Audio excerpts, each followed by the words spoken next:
A FUCAP Business School é a escola de negócios mais completa do Brasil, com ensino continuado que vai da graduação até o doutorado. Com sede em Vitória, a FUCAP é uma das top 5 instituições de ensino do país segundo o MEC e, com certeza, pode ajudar a alavancar sua carreira. Para saber mais, acesse www.fucap.br. Boa tarde, associados do IBEF. Bom dia ou boa noite para quem nos ouve em outros horários. É um prazer enorme estar com vocês aqui hoje. Vou apresentar daqui a pouquinho com um baita currículo, inclusive com uma colinha aqui, como diz o Samir, para trazer um pouco mais da experiência que os nossos convidados têm. E primeiro quero agradecer a audiência dos nossos associados e dizer que uma das visões do Instituto é apresentar de fato conteúdo que transforme e que gere para a sociedade e para os setores produtivos um resultado que esteja relacionado ao nosso conhecimento e desenvolvimento pessoal e profissional. E para começar, eu quero apresentar o meu co-host de hoje, que é o Samir. O Samir, que é advogado, sócio fundador da Furtado Nemer Advogados, mestre em Direito Tributário pela Escola de Direito de São Paulo, a Fundação Getúlio Vargas, e MBA em Direito Tributário pela Fundação Getúlio Vargas também. Além disso, ele é membro convidado do Grupo de Trabalho Fazendário da Secretaria da Fazenda Estadual e associado do IBEF, membro do Núcleo de Tributação Empresarial, junto comigo. Muito obrigada, Samir, pela sua presença. Você tem uma trajetória muito respeitável aqui no Estado e é sempre um prazer estar com você. Prazer é todo meu estar participando do programa Ao Seu Lado, Efigênia, que é quem eu admiro muito, e também com dois grandes e ilustres convidados que eu não vou falar, vou deixar para você apresentar. Então é uma honra para mim estar aqui hoje. Perfeito. Gostaria de agradecer agora também os nossos convidados, a presença do nosso secretário estadual, da Secretaria da Fazenda Estadual, Benício. O Benício, que é auditor fiscal da Secretaria da Fazenda Estadual do Espírito Santo, membro do Comitê Gestor do IBEF, foi subsecretário de Estado da Receita e é especialista em MBA em Gestão Empresarial e mestrando em Administração e Finanças. Obrigado pela presença, Benício. É sempre muito bom ouvir você, principalmente pelos resultados que a sua gestão e também o nosso governador trazem para o nosso Estado. Obrigado, eu que agradeço, né? É uma honra estar aqui, doutor Samir, doutora Efigênia, doutora Carla. É uma honra estar aqui com vocês, batendo esse papo, né? E a gente vai conversar um pouco também sobre esses resultados, né? O que nos alavanca, o que nos levam a ter esses bons resultados, né? E eu espero que poder sanar aí algumas dúvidas, né? Que vocês também possam trazer, tanto em relação ao GTFAS quanto em relação à Secretaria da Fazenda. Maravilha, muito obrigada. A Carla, que é a gestora de todos nós, né, como disse o Samir, que além de ser contadora, sócia da empresa Tasso Scouser Consultoria, uma das empresas que ela é hoje sócia, palestrante, professora, pós-graduada em Auditoria e Planejamento Tributário pela UVV, cursou mestrado em Engenharia de Produção lá na UFC, do FSC, cursou mestrado em Contabilidade com ênfase em Finanças pela FUCAP, é ex-presidente do CRC e também hoje ela é a coordenadora do Grupo de Estudos Tributários Fazendários do ES, daqui do Espírito Santo, o GTFAS. Sem contar que é a detentora de um sorriso e uma alegria contagiante, né, Carla? Sempre muito bom estar com você. Obrigada também. Também agradeço, Samir, né, Efigênia, obrigada por estar aqui, né, nessa mesa aqui do IBEF, IBEF Cast. Achei legal o nome, sabe, Anísio? Né? Tudo a ver, legal. E também estou aqui, né, para a gente bater um papo, para vocês conhecerem um pouquinho mais sobre o trabalho do GTFAS. Maravilha. Já iniciando o nosso bate-papo, como a dinâmica vai acontecer mesmo em forma de perguntas, eu vou direcionar a primeira para você. Carla, qual é o papel do GTFAS hoje na estrutura do Espírito Santo e por que a atuação estratégica para o ambiente de negócios no Espírito Santo ela é tão importante? E aí, para quem não conhece, o GTFAS é um grupo especial que só existe aqui no Estado. Eu fiz uma pesquisa breve, procurei saber com alguns auditores e amigos advogados de outros estados e eles me disseram que é muito mais... É raro você encontrar essa interlocução entre sociedade privada e governo como se tem aqui. E eu acredito que um pouco do GTFAS foi muito nessa ideia de construir a quatro mãos. Você pode falar um pouquinho para a gente sobre isso? Posso. Eu entrei no GTFAS há um tempinho atrás, a gestão era da FEComércio, tinham apenas 5 entidades que participavam do GTFAS, né? O CRC era uma delas, a própria FEComércio, a Federação das Indústrias e, se eu não me engano, a OAB. Né? E aí a própria Secretaria da Fazenda. Então, hoje é um grupo que tem 18 entidades do meio empresarial participando. Esse grupo ele é regulado, a gente fez um regimento pelo governo, então tem um decreto, né, que regula a criação desse grupo, que a Fazenda, na realidade, está debaixo do guarda-chuva da Fazenda Estadual, Secretaria da Fazenda, e tem uma coordenação que, desde quando eu estou no grupo, sempre foi da instituição privada. E aí essas instituições trazem demandas do setor privado, não só do setor, mas do próprio Estado, que por muitas vezes é muito trabalho, né? Então, às vezes, tem pequenas coisas que não são vistas ali no dia a dia e que tem a dor do empresário do lado de cá. Então, os empresários se reúnem e analisam essas demandas, né? Aprovam essas demandas, isso é uma coisa importante, e a gente leva numa outra reunião para a Secretaria da Fazenda para discussão, para crescimento, para melhoria de todo esse processo que a gente tem empresarial. Desde quando eu participo, foram muitas demandas, né? Em a sua maioria, todas atendidas. Isso significa para mim que o empresariado está trazendo algo que realmente a gente mesmo, eu de um setor, não percebia, outro setor traz essa demanda, a gente vai se complementando. E o Estado vê isso com bons olhos, né? Tanto que abre as portas para a gente poder expor isso.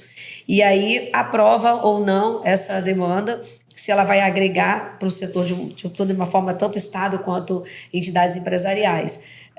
Uma coisa importante para a gente falar, tanto para todo mundo do IBEF quanto outras pessoas que forem depois assistir ou nos ouvir, é que não são demandas trazidas por uma empresa em específico. Não é só... Os setores discutem antes, porque eu posso trazer uma demanda do setor, por exemplo, de varejo, que aí vai conflitar com o setor atacadista. E ambos estão no GTFAS. Então, a gente faz uma discussão antes disso, para depois levar. Então, eu acho que a gente cresce muito como instituição, que não é uma instituição pública, mas é algo que está no braço da Fazenda. E isso é muito interessante. Realmente não tem nenhum lugar do país, o Espírito Santo é o único que tem um grupo assim, de estudo, por isso que é um grupo de estudos tributários, né, que leva as demandas para a Secretaria da Fazenda. Maravilha. Eu queria perguntar para o secretário Benício, em cima dessa resposta da Carla.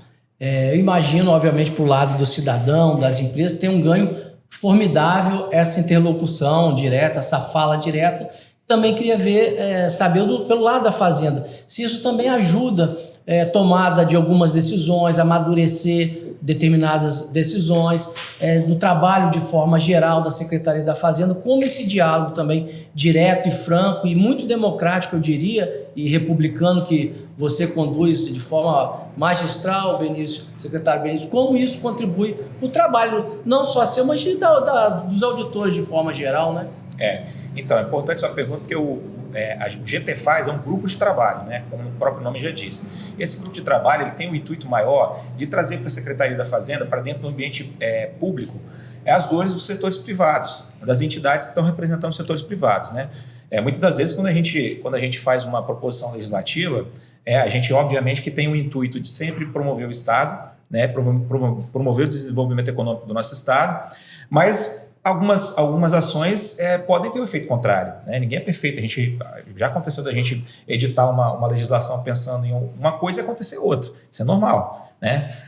Agora, quando há um distanciamento entre o público e o privado, as coisas começam a ficar emperradas, sabe? É como se tivesse areia na engrenagem e a engrenagem não funcionasse muito bem. Então, o grupo de trabalho da Secretaria da Fazenda, o GTFAS, ele justamente tenta lubrificar mais essa engrenagem, né? A gente tenta fazer com que essa relação entre público e privado seja mais fluida, né? Mais perene, uma coisa mais normalizada, para que a gente possa justamente sentir se aqueles efeitos que a gente estava querendo, né, na população, enfim, no mercado capixaba, na economia capixaba, realmente está acontecendo, se não aconteceu o efeito contrário. E eles também trazerem para dentro do ambiente público algo que tenha mais a ver com a realidade que eles estão vivendo no setor privado, né? Porque muitas das vezes tem isso também, né? A gente que não vive o dia a dia, a gente precisa sentir esse feeling deles para que a gente possa fazer com que as coisas fluam mais naturalmente, de uma melhor, no sentido de melhorar o ambiente de negócios, né? A gente procura sempre, com isso, promover justiça fiscal, né? O desenvolvimento do nosso Estado através de uma melhor ambiência jurídica, né? Melhor estabilidade institucional, e promover o desenvolvimento do nosso Estado no sentido que as empresas possam vir para cá e possam ter esse caminho, essa porta aberta para que elas possam também nos mostrar suas dores, né? A gente que está ali no Estado, a gente precisa, às vezes, lidar com as empresas de forma a moderar os os mecanismos que as empresas têm de livre concorrência também. Isso é importante falar, né? É importante frisar, porque o Estado ele tem a capacidade de influenciar as empresas de forma que elas tenham assim, um ambiente de negócios mais clean, mais limpo, né? E o GTFAS ele promove isso. Eles trazem para a gente essas dificuldades que eles estão tendo e a gente, através de mudanças legislativas, a gente tenta fazer com que esse mecanismo, né, que funciona entre governo e entre setor privado possa funcionar de uma maneira mais harmoniosa. Então, esse é o principal objetivo do GTFAS, na minha visão, entendeu? Criar esse mecanismo, esse canal entre o público e o privado. É importante até porque o GTFAS ele foi constituído através de uma legislação própria. E as duas diretrizes essenciais são aprimoramento da legislação, que já existe, e a segunda é a revisão de obrigações acessórias. E aí, não só obrigações acessórias, eu não lembro exatamente o que diz a descrição do texto, mas ela tem essas duas finalidades. Vou quebrar um pouquinho o script antes de devolver a palavra para o Samir e vou perguntar. Com base nisso que nós vemos até hoje e a experiência que vocês têm vivido, existe algum caso emblemático que o GTFAS levou em forma de pleito, foi ouvido e trouxe um benefício mais imediato? Vocês conseguem lembrar de algum?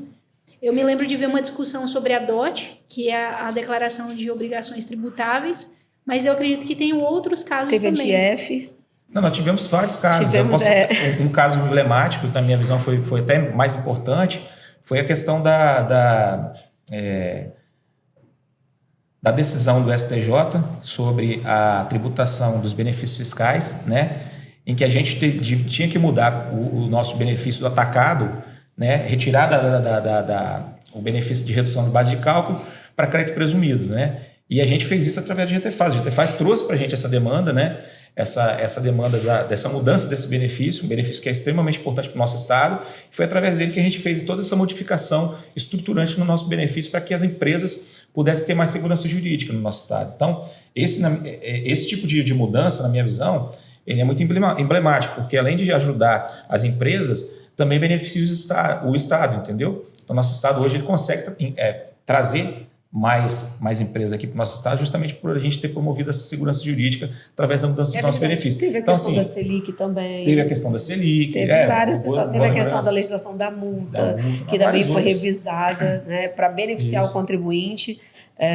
Para envolver o contribuinte que deixou de pagar por uma dificuldade, sem levar em consideração que todo contribuinte é um contribuinte de má fé, né? Inclusive, depois a Cefaz aprimorou agora, criando aí a legislação nova. Então, assim, teve várias. A gente tem muita demanda. Teve a questão da substituição tributária do vinho, que pediu para colocar, depois pediu para tirar, né?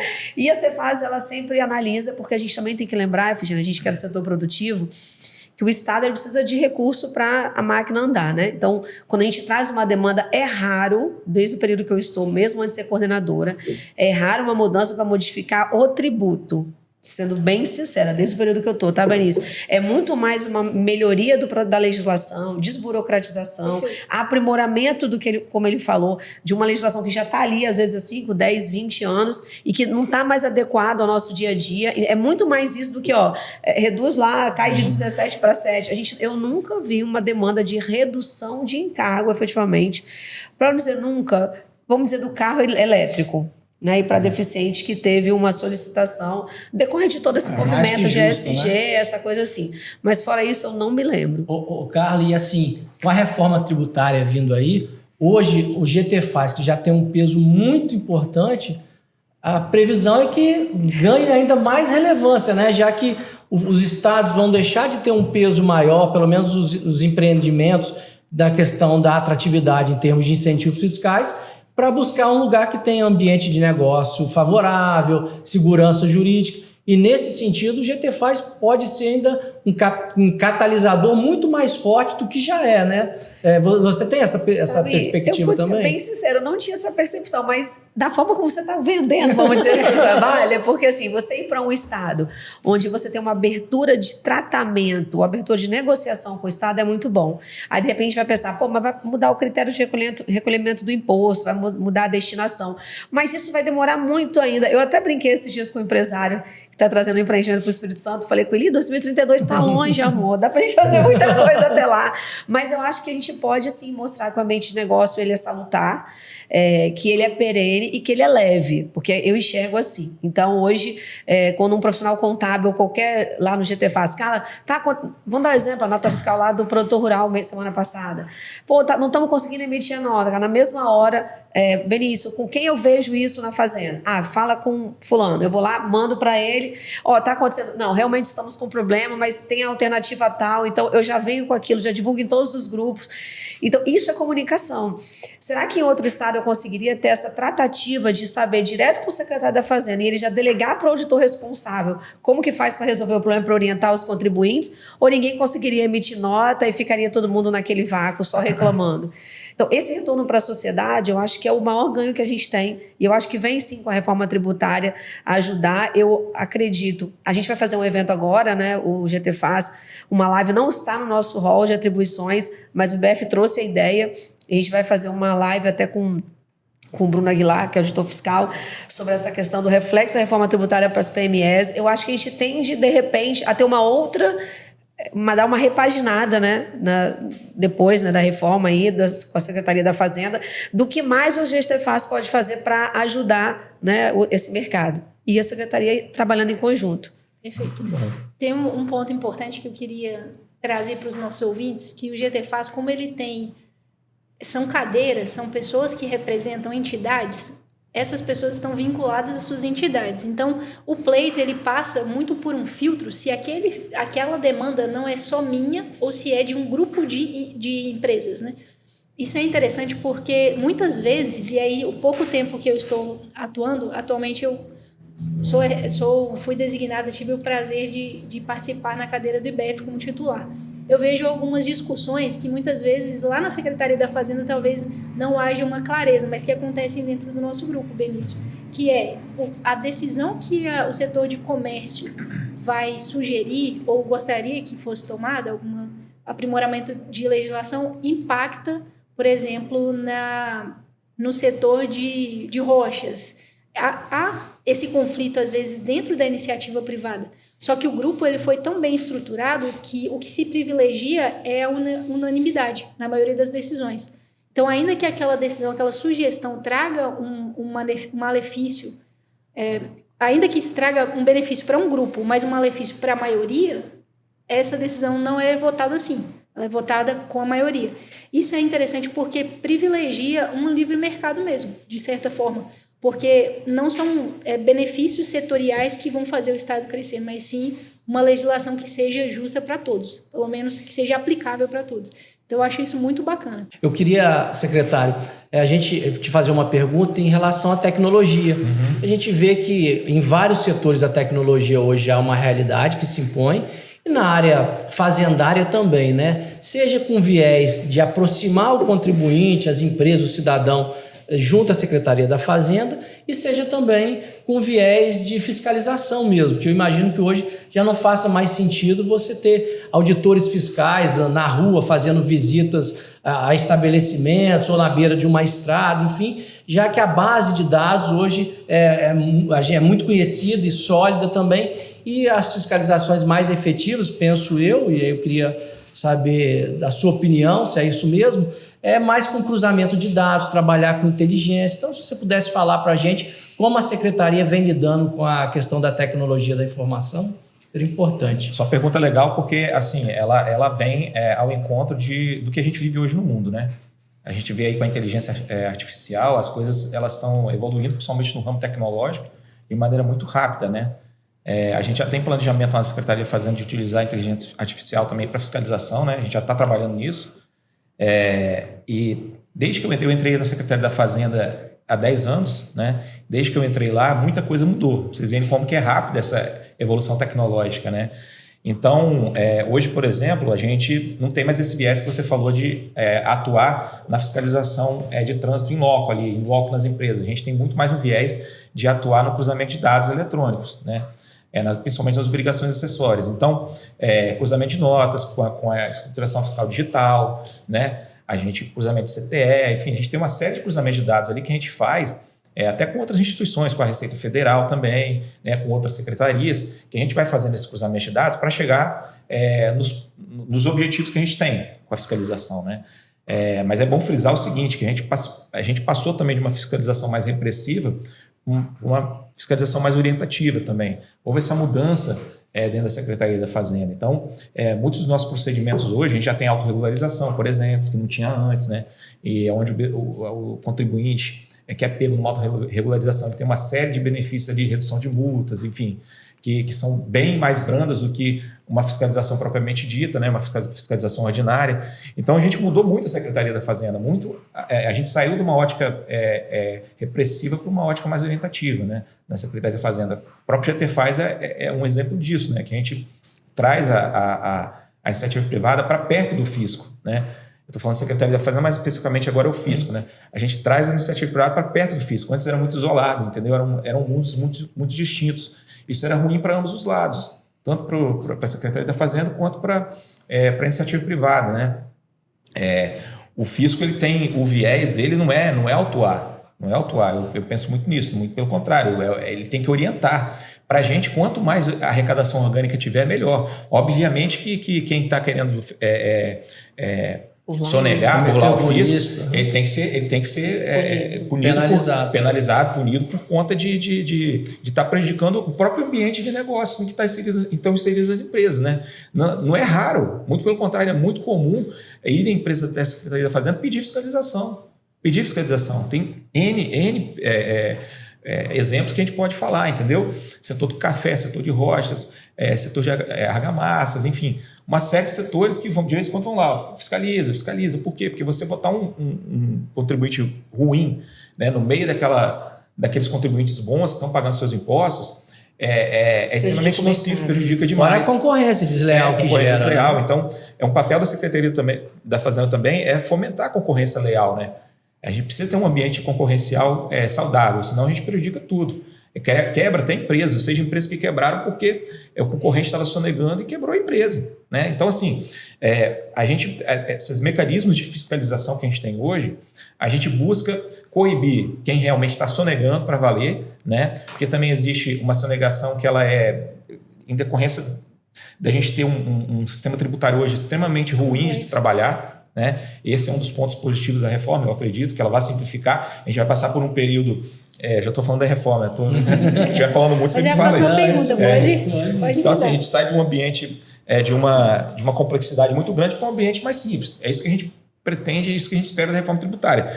E a gente vê que o contribuinte muitas vezes erra, né? Vocês são advogados, vocês sabem disso, né? É muito ruim para a gente autuar um contribuinte que a gente percebe que o cara errou aqui, né? Mas a legislação diz que tem que autuar, a gente autua, não tem jeito, não tem o que fazer, né? Mas, então, a gente busca hoje com esses mecanismos tecnológicos fazer um filtro melhor, sabe? Filtrar melhor aquilo que a gente verifica que realmente está sendo sonegado, aquilo que importa realmente para o Estado combater, daquilo que realmente foi só um erro e tal. Muitas das vezes a gente nem autua, a gente às vezes detecta e não autua, né?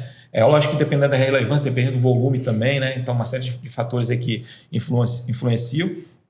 Mas eu acho que os mecanismos tecnológicos eles nos ajudam muito a fazer melhor esses filtros, entendeu? A buscar realmente uma justiça fiscal mais efetiva, né?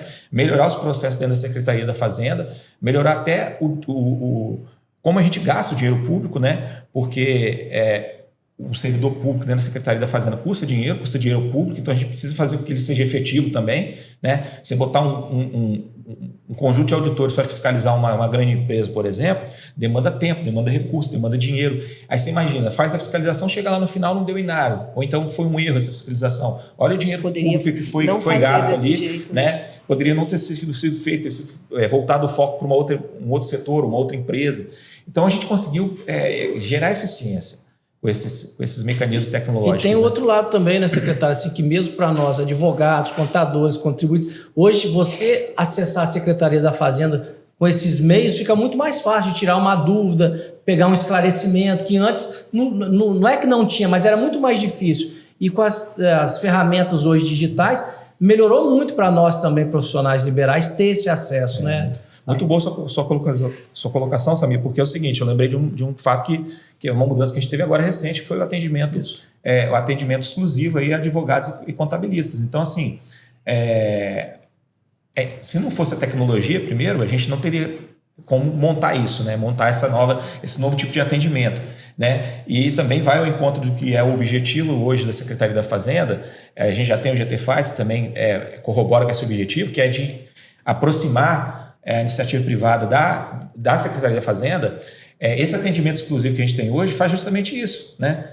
Você ter um auditor ali conversando com um advogado ou com um contador ali para sanar as dúvidas e poder resolver aquele caso mais rápido, para a gente é um ganho absurdo, entendeu? Tanto para a sociedade quanto para que dar entrada no protocolo, fale conosco, né? Ali naquela meia hora ele já dá 10 minutos, já resolve. E às vezes é uma dúvida simples que você consegue resolver com uma conversa, entendeu? Então você evita todo um processo burocrático, né, de entrar com uma documentação. Então, assim, uma série de ganhos que a gente tem hoje na Secretaria da Fazenda que foram em decorrência desses mecanismos de tecnologia que a gente tem hoje, né? Que a gente implementou na Secretaria de Fazenda, né? E a inovação também, é importante falar isso, né? Porque a inovação ela é importante, principalmente nesses períodos onde a gente tem mudanças drásticas, né? Quanto mais você inova, traz soluções inovadoras, você consegue passar por esses períodos com um pouco mais de menos turbulência, digamos assim, né?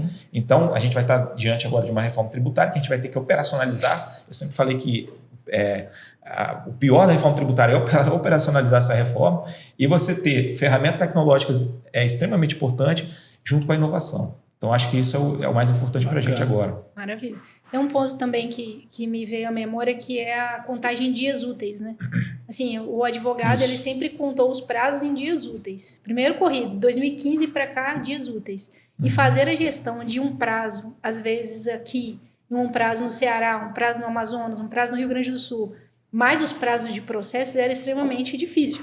Então, um dos pleitos até atendidos, inclusive por membros que são do GTFAS, eu não sei se eles levaram lá na época pelo GTFAS, mas que são membros, levaram sim. Que é a contagem em dias úteis. É bom para... Assim, levou, foi uma demanda do GTFAS. Uma demanda, e nós equalizamos também a contagem. Acho que no CEF eram 15 dias. Era 15 ou 20, agora não me lembro. 20 dias para recurso aquele recurso que sobe, né, para o CEF. Isso. Tem dois, o de revista e o outro, que é o ordinário.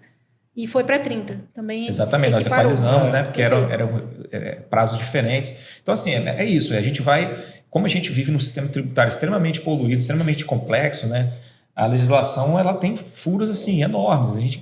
E é humanamente impossível a gente ficar monitorando aquilo ali 24 horas por dia para a gente... Então, vocês trazem para isso. O mercado muda também, né, Benício? Muda. O mercado muda e a gente sabe, né? A gente, como contador, advogado, Benício também é auditor... a legislação não acompanha o mercado. Então, a gente precisa exatamente fazer um trabalho em conjunto para a gente tentar diminuir o máximo essa distância. Que aí todo mundo ganha. Está sempre atualizado. Exatamente. O Carla tocou num ponto importante, porque é um desafio para a gente, sabe? A legislação ela é algo que fica ali. Ela não muda, né? Mas o mundo, ele muda. Né? A gente está vendo aí a questão das empresas de telemarketing, né? E-commerce. A gente trabalhou bastante junto na questão do e-commerce, a questão de ter mais de uma empresa no mesmo local, a questão de... Eu lembro de alguns digitais, plataformas digitais, né? A gente ainda não tem uma legislação assim muito clara, né? Objetiva, né? na sua plataforma digital. Porque hoje o cara monta a plataforma digital, mas é uma outra empresa que está lá dentro comercializando. Sim, quem é o responsável por aquele tributo. Então, assim... É o que ela está falando, muda, as coisas vão mudando e a legislação precisa ir acompanhando. Né? E o GT Faz tem esse objetivo de trazer essas mudanças, né, para a gente melhorar e ganhar, catalisar os esforços ali, né, junto com o setor privado, para que a gente possa efetuar essa mudança de maneira mais assertiva e mais rápida também, né? Perfeito. Porque é muito ruim você ficar nesse ambiente, vocês são advogados, você sabe como é que é, né? Você ficar num ambiente assim de penumbra. Sim. Né? Aí o que eu vou fazer? Como é que faz agora? Tá na nuvem. Isso é interessante e conecta muito com a pergunta final, que é, além do GTFAS, nós temos hoje um grupo que estuda, na verdade, 2 grupos, aí você pode até me corrigir se eu estiver enganada, mas tem um conselho que está vinculado ao Estado, se não me engano, onde já está se pensando como a reforma vai impactar o Estado mais em nível macro, que é infraestrutura, logística, tributos e como um todo, mas também um grupo de estudos do Sindiex, que hoje também trabalha na parte que se chama Recomex e também está estudando os impactos. E aí eu queria ouvir de vocês, tanto como profissionais quanto representantes das entidades, aí aproveitar a Samir também para falar um pouquinho pelo IBF, O que vocês têm de impacto já visível? Como hoje o Estado, no caso do secretário, como o Estado está trabalhando em prol de reduzir os impactos e como nós podemos colaborar com o Estado também? Afinal de contas, quem vai ser impactado somos nós, que somos contribuintes, né? Porque nós sabemos que a reforma traz não só mudanças em critérios jurídicos, mas também uma mudança até da forma que as empresas vão se organizar. Estando aqui, estando em São Paulo, que são os grandes centros consumidores, o impacto vai ser muito mais profundo do que nós imaginamos, ainda que não seja imediato. E a partir do ano que vem, nós vamos começar a sentir, mas ele vai acontecer, ele vai chegar de alguma forma.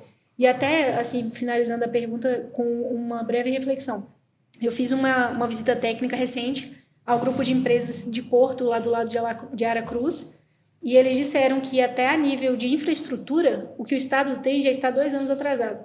Porque a infraestrutura que o Estado tem hoje, ela não comporta a ideia que se tem dos portos de lá e também o que se necessita para movimentar mais a nível Brasil.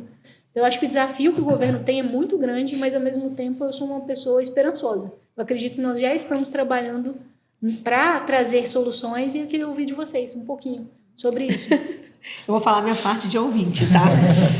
Eu acho que o que vai até... Conversei com o ministro num outro momento sobre isso também. Eu acho que o que vai diferenciar um Estado do outro é a sua receptividade, as ferramentas que o Estado tem para poder manter essas empresas ali, a infraestrutura e condição de vida também, né? Porque a gente está falando de uma infraestrutura que é uma infraestrutura de estrada, de rodovia, de não sei o quê, mas também tem que pensar no ambiente das pessoas, segurança, lazer, né? E isso tudo é uma junção, e eu vou falar de Estado como um todo. É o Estado, o governo estadual e os municípios. Então, se você pegar, os municípios têm buscado isso é uma coisa que a gente está observando. A gente ouve falar muito do Espírito Santo atualmente, então eu ando por aí um pouquinho, dando palestra, dando curso. Hoje, quando eu falo do Espírito Santo, eu já não tenho aquele olhar assim, tipo, onde? Né? Isso é de Vila Velha. Vila Velha é o quê? Santa Catarina também tem uma Vila Velha. Não, é Vila Velha e Espírito Santo. Então, você não tem mais aquele olhar, tipo, um estado meio provinciano, né? Então, isso mudou muito e isso é graças aos governos que a gente tem tido, né? No nosso estado. É o trabalho que tem sido efetuado de divulgação do próprio estado. Então, a gente vai divulgar o estado não só para a questão turística, que isso traz toda uma reconstrução até da nosso jeito de viver, que a gente capixaba... Bem, eu sou paulista, não posso falar muito pelo capixaba, mas o capixaba não gosta de receber assim, muita gente de fora. É aquela coisa, a gente não tem turismo, mas eu também não quero esse monte de gente andando lá em Vila Velha, atrapalhando eu no calçadão, eu não quero. Então, acho que é uma mudança de pensamento nossa também, que vem acontecendo aos poucos e que o Estado vem divulgando muito. Eu vejo o governador, em todos os eventos que ele vai fora, ele comenta muito sobre isso. O nosso governador representa o Pacto Global no Brasil, então ele é presidente desse movimento. Isso também é uma coisa que vem favorecer a gente. Então, acho que a infraestrutura, a exigência para esse momento, que é um momento muito importante, que a juventude, o público novo pensa nisso. Então, hoje as pessoas querem comprar um produto que seja mais sustentável. Então, tudo isso o nosso governo está sempre na frente. E a gente tem equilíbrio fiscal. Eu acho que isso é um dos pontos muito importantes. Eu vejo sempre o Benício falando, a gente é nota A, a gente é positivo, a gente tem um fundo soberano. Então, a pessoa não olha mais para o Espírito Santo como um olhar que aquele estado pequenininho no canto, né? A gente é um estado que está em grande crescimento e está bem estruturado. Eu concordo com você que, de repente, os nossos portos, a nossa estrutura não seja tão eficiente como sei lá, não sei nem se é também um Itajaí da vida, um Santos da vida, mas a gente tem buscado melhorar, né? A gente tem investido muito... Eu estou falando da gente porque eu me considero como fazer parte do estado, né? A gente... é a camisa do Estado. A gente investe muito em estrada. Teve lançamento agora da Estrada Nova, que vai para o norte do estado. A do sul está saindo obra em Vila Velha. Então, isso tudo faz com que a gente tenha válvulas de escape para poder trazer um produto, né? E as pessoas conviverem melhor, com uma organização melhor, né? Eu, como contribuinte, eu gostaria que, por exemplo, que os órgãos se organizassem para não ter movimento tanto de caminhão igual tem durante o dia. Isso tudo faz parte, né? Então tem que ter essa desenvoltura. Isso é uma tendência, tá, Efigênia? Assim, é natural, a gente nunca precisou. Então a gente vai precisar, porque a gente está crescendo muito. Foi uma reflexão que eu tive também. São Paulo assim, eu dou aula em São Paulo, Benício, quando dá 10 horas da noite, os alunos saem para ir para a obra, porque começa outro turno da obra, porque não pode bater material durante o dia.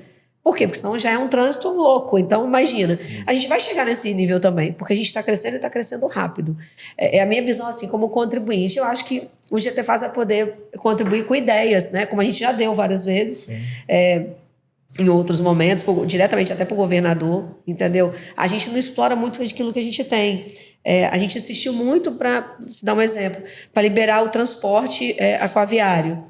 Né? Será que ele está sendo utilizado como todo mundo tanto desejou, para a gente não ter que pegar ônibus, para poder botar a bicicleta lá dentro e sair de Vitória para Vila Velha, de Cariacica para Vitória? Então, a gente vai começar a usar aquilo também que é proposto para a gente. Eu acho que isso também é uma coisa legal, que eu acho que vai acontecer, eu acho, né? Não sei. Com certeza. Acho que a Carla já falou tudo, né? Não deixou nada para mim. Onde? Eu falei, deixei parte do dinheiro para você. Investimento. Não, mas assim, gente, ó, a gente normaliza muitas coisas aqui no nosso estado, a gente não pode fazer isso, entendeu? Porque o Espírito Santo hoje é um case de sucesso. Isso a gente fala assim, não é porque hoje eu estou como secretário que eu estou falando isso, não. Assim, é um case de sucesso mesmo. Principalmente num país que a gente vive, que a gente está vendo aí todo dia. Você pegar uma rede grande, uma CNN da vida, você bota ali, você está vendo notícias de economia do país inteiro. E as notícias são as seguintes: o Brasil tem um problema com a dívida pública, o Brasil tem muito recurso vinculado e pouco recurso livre, o Brasil... Então, assim, e o Espírito Santo não tem nada disso, não tem nada. Nós somos uma ilha de excelência no meio de um país onde as coisas elas realmente são difíceis, sabe? Então, assim, e a gente normalizou isso, a gente não pode, isso tem que ser um patrimônio nosso. Independente do governo A, B ou C que entre, que venha governar no estado, a gente precisa, enquanto cidadão, zelar por isso. Isso é importantíssimo, entendeu? É realmente importantíssimo, é a base para qualquer política pública, você tem um estado organizado, né? E não só para a política pública, não, para os entes privados também. Né? Os advogados, cara, você trabalhar num ambiente de negócio extremamente beligerante, onde as coisas não funcionam, onde não tem dinheiro para nada, é ruim para todo mundo sofre, entendeu? Então, assim, o nosso estado hoje realmente ele é um case de sucesso, e às vezes eu ouço as pessoas falando, mas o estado do Espírito Santo é pequenininho, o estado do Espírito Santo é fácil de gerir. Pô, mas tem vários estados aqui pequenos, que eu posso citar, até menores que o nosso, que estão mal das pernas, tá? Não vou citar aqui por respeito que eu tenho aos colegas secretários. Senão na próxima reunião você vai apanhar, né? Na próxima apanha, entendeu? Mas a realidade é essa, né? Independente de ser pequeno ou grande, se você tem uma boa gestão, né? Principalmente na questão fiscal, tudo vai mais fácil, né? Tudo depois é mais fácil. E a reforma tributária, aí voltando para a sua pergunta, Samir, ela vai trazer para a gente aí desafios enormes, tá? Não só na questão dos estados, mas também na questão das empresas, né? As empresas vão aumentar provavelmente o custo de conformidade no início da reforma, né? Porque são vários sistemas, tem que adequar seus sistemas, o fluxo de caixa das empresas vai mudar, porque você tem ali um split payment que pode ser implementado em determinados meios de pagamento, né? Então, isso aí muda o fluxo de caixa das empresas, né? Então, a gente tem uma série de desafios que a gente precisa atravessar, mas esses desafios, eles...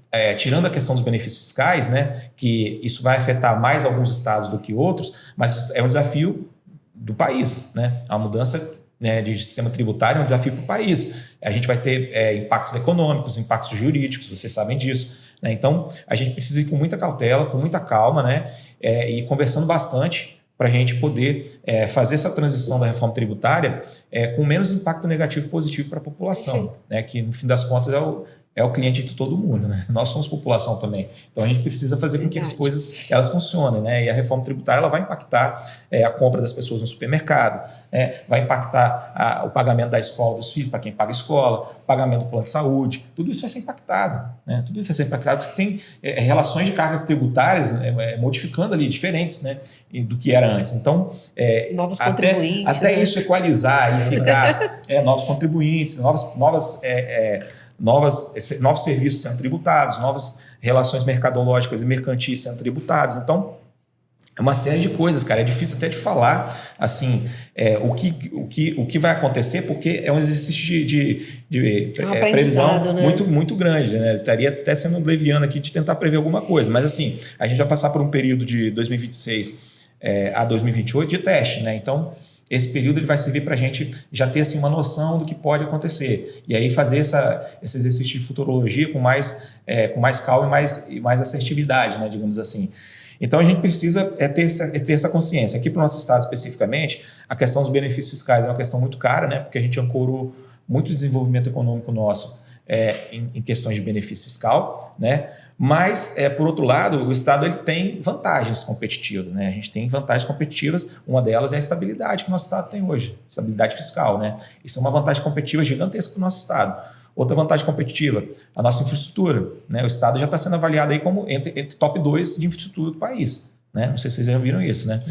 Hoje o maior custo de um produto é o custo logístico, na maioria das vezes, né? Então, se você minimiza esse custo com logística, através de infraestrutura, você supre a falta de benefício fiscal, né? Essa relação que existe. Então assim, a gente precisa ter essa visão também, né? A gente precisa ter um outro tipo de visão para passar por essa reforma tributária, que é o seguinte, se a gente conseguir trazer mais prestação de serviço aqui para dentro do nosso Estado, né, como ele é um polo logístico, por exemplo, e tal, a gente consegue também aumentar a arrecadação do nosso Estado e o desenvolvimento do nosso Estado, porque o serviço, a prestação de serviço, a arrecadação é feita onde ele é prestado o serviço, né, ali, né, naquele momento. Então, a gente precisa também trazer isso para cá. Aumentar o poder de compra da nossa população também é importante, porque como a gente tem uma população em volume menor, se a gente consegue aumentar, né, a capacidade, o poder de compra da população, a gente traz mais arrecadação também. Então tem esses dois lados. Então, assim, é uma série de coisas, né, que a gente tem feito para tentar deixar o Estado assim, da melhor maneira possível para ultrapassar essa reforma tributária. Do ponto de vista do Estado, são duas coisas principais, né? A estabilidade fiscal do Estado, que assim, para o governador ela é condição basilar para qualquer coisa. Graças a Deus a gente hoje tem um governador responsável com isso, então ele sabe da importância que tem você ter um Estado organizado. E a outra é a infraestrutura mesmo, sabe? Transformar o Estado, deixar o Estado assim redondo do ponto de vista de infraestrutura, para que as empresas possam ver um diferencial no Estado nesse ponto. E a gente tem feito. Eu estava até conversando com o prefeito. Você falou das barreiras fiscais, né? Eu estava conversando com o prefeito de um município e ele estava até reclamando, entre aspas, né? Porque hoje o município dele quase todo, as estradas são quase todas asfaltadas no município. Olha que legal. Antes a gente tinha poucas estradas asfaltadas, né? Muita estrada de chão, estrada ruim. Estava reclamando por ser asfaltado. Mas eu vou falar o ponto, porque no município dele estava tendo muita evasão de café, né? E aí ele reclamou assim, falou, pô, antes era fácil você botar uma barreira numa estrada que só tinha ela asfaltada, então os caminhões passavam por lá.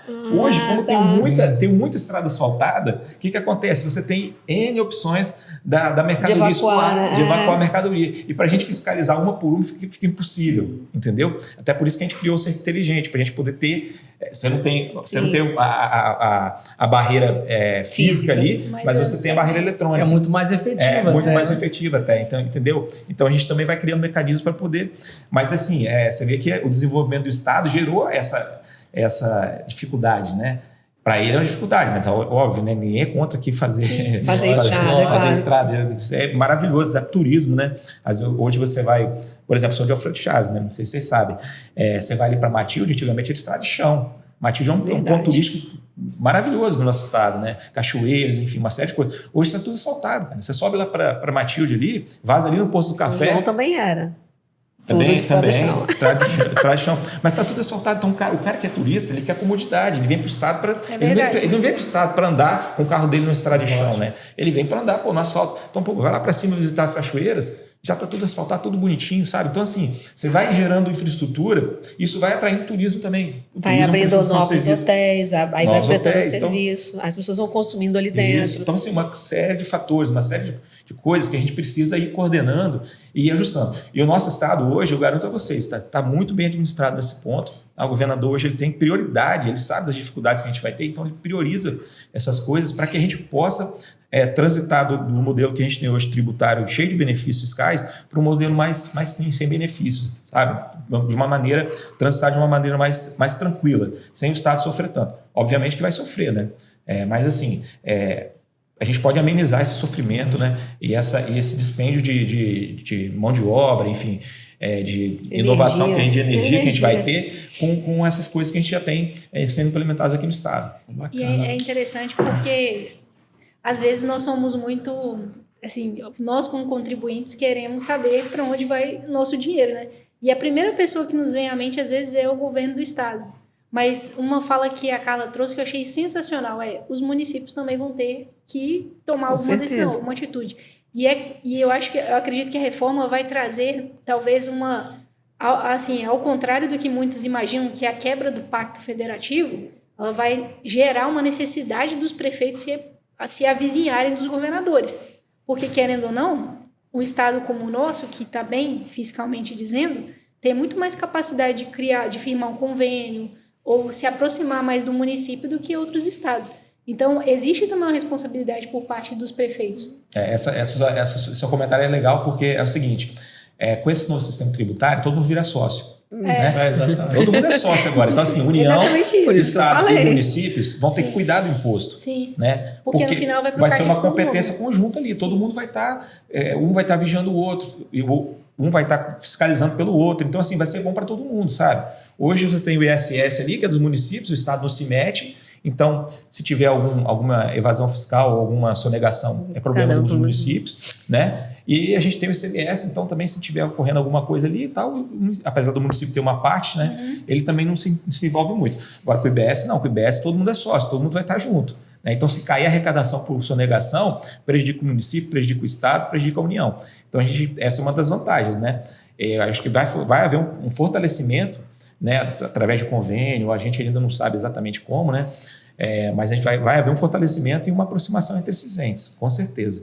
Maravilha.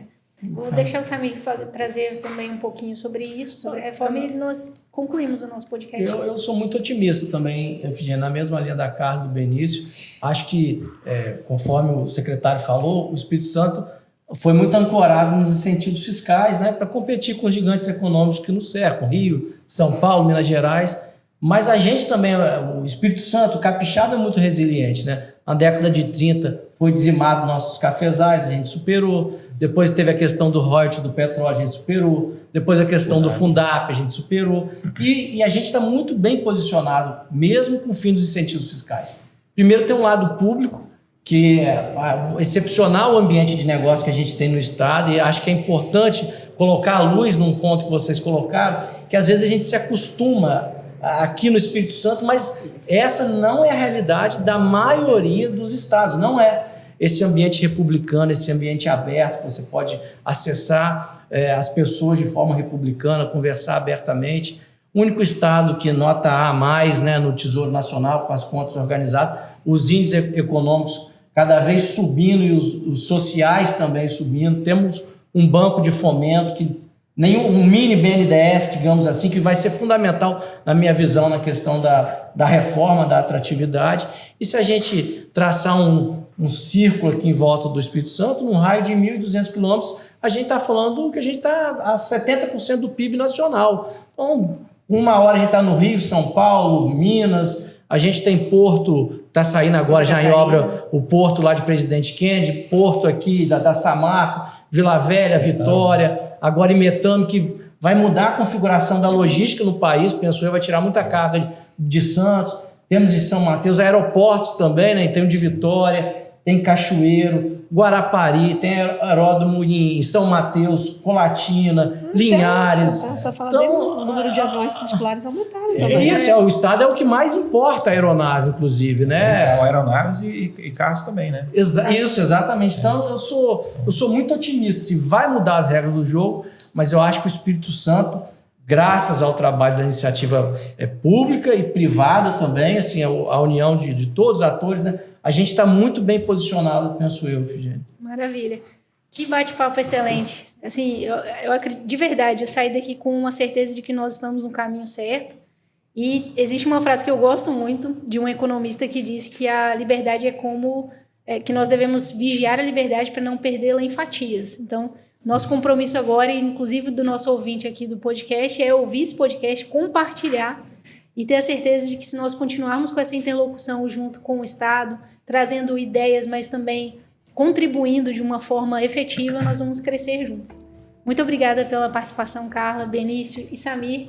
E fica o convite para vocês ouvirem esse podcast, compartilharem e também os próximos episódios. Obrigada pelo convite. Obrigado, eu que agradeço, tá? Foi um prazer. Esse podcast tem o apoio dos mantenedores do IBEF, sendo eles categoria Diamante, ArcelorMittal, APES, Banestes, Cezan, Med Senior, Cicobi e Vale, categoria Sênior, da Luz Risque Nemer Advogados Associados e Fucap Business School. Categoria Pleno, Almeida e Pandolfi D'Amico Advogados, Finamore Simone Gran Thornton, Machado Mazei e Pinho Advogados. Terca, Zilli, Armazéns Gerais e Taimenal. Apoiadores, Accounting, Consultoria e Ativação. Mídias parceiras, Rede Vitória, Rede Tribuna, TV Sim, Nova Brasil, Rede TV ES e Rede Gazeta.